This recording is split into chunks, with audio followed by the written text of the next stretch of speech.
प्रथमे प्रेम पर प्रतारणा बहार प्रतिश्रुति दे शारीरिक संपर्क रखा पर धराछुआ देउनी प्रेमिक एभली संगीन अभियोग आसी बालेश्वर जिला बालियापाल थाना अंचल बालियापाल थाना बालीकुटी गाँवर युवती जनक केन्दुझर को डायलिसिस टेक्नीशियन पाठ पढ़ाई जाते सेठारे सीनियर टेक्नीशियन भावे कार्य करुवा जगन्नाथ बुगुड़ी परिचय होता उभयों मध्य प्रेम संपर्क गढ़ी उठी उभय परिवार लोक यह जाना पर बाहाघर सहमति प्रदान करते किंतु पर विवाह मना करदे जगन्नाथ एवं न्याय थानार द्वारस्थ होती पीड़िता मुझे किसी दिन है शुणा पाइली जे सी पुओ को माने कोरापुट रे जनक सहित बाहागर लुचेकी बाहागर करे दी मैरेज घर लोक सब सामिल थे जाटी सामिल अच्छा किंतु सी लुचाऊँच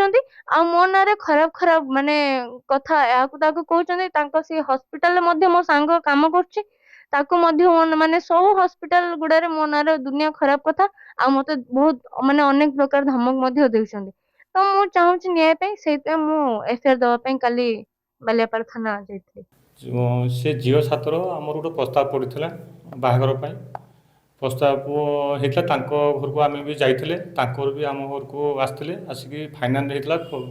फेब्रुआरी 14 फाइनाल होता बाहागर तरफ आमर सब एडभांस दवापर से आम माने टेंट पाखर आरंभ सब आम एडभांस देते तरफ आमको मना कले ना आम से बाहागर करवानी ये आम झील को भी पचारे जे झील तू जदि चाहूँ तेने आम घर को तू पलिया सी भी झील भी राजी है ना मुझे बाहेनी तुम जदि मोर पुओ को सी फोन मारिक कहला जब तुम कहीं बाहागर अच्छे तुम बाहब मुझे बाहेनी एक कथा होमर से जानुरी भितर यहाँ छिड़ा कथा तापर भी आमर कल किसी ना कि आम आड़ को किसी कल ना कि सी आम घर आड़ को आसी ना कि